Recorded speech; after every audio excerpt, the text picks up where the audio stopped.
Warm and jiggy, Rip and Bonds Beauty Mob legends. Uncle Jojo here. Great to see you all again. Today we're just going to continue our trip through doing a bathroom, and instead of a pre-formed shower base, we're going to do a walk-in shower base. Been asked a number of questions about that, a walk-in shower base, and especially because last week we just looked at, or the week before, we looked at the compress sheet for the floor. And how that'll work instead of using a pre-formed shower base, how that'll work instead with a walk-in shower base. And we also talk about a puddle flange, how the water will run into it, the fall, all of those, all our jazz, before we get into priming our substrate or our floors, sealing those up and all of that kind of bits and pieces. We are about to open up a Patreon account, and people can start to put some donations into that, and we can bring you guys and gals more information, better information, and make it worthwhile for everyone that's involved in this little TV channel in building. And what we can do to make sure that we've got homes that last a long period of time. And I'm not just talking builders, I'm also talking about home owners that are renovating their own places as well. There's a lot of people out there that are owner builders, but they actually aren't following the NCC or don't understand the NCC, National Construction Code, and building homes to a code. Building homes and renovating bathrooms, altering framework and all of those kind of things that make sure that the home is a really good sturdy home. The two compress sheets are down. That's where our bath's going to be sitting. This one is our toilet over here.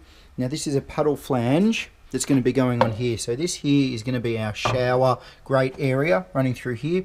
Our puddle flange, and we're going to have a grate that's built or made for it. We've got 90 millimeters in between. We've got the rake of the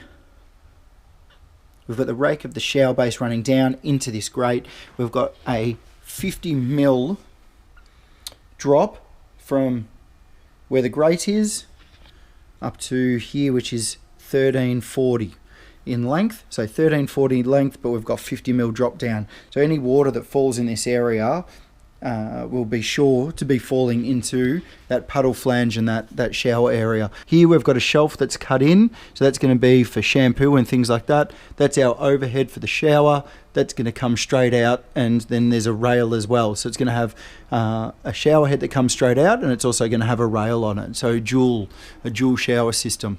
When you're doing a shower base like this, you put your level down or a straight edge down, and you can see where the break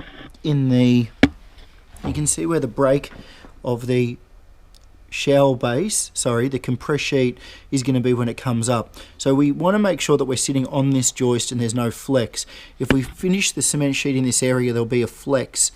So we want to make sure that we come up and we're sitting on this joist here by about 10 mil, so about to there. Then this next sheet will go from there all the way through.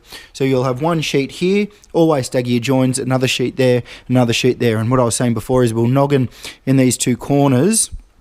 You can see one that's already over in that corner, and it doesn't allow it to move then.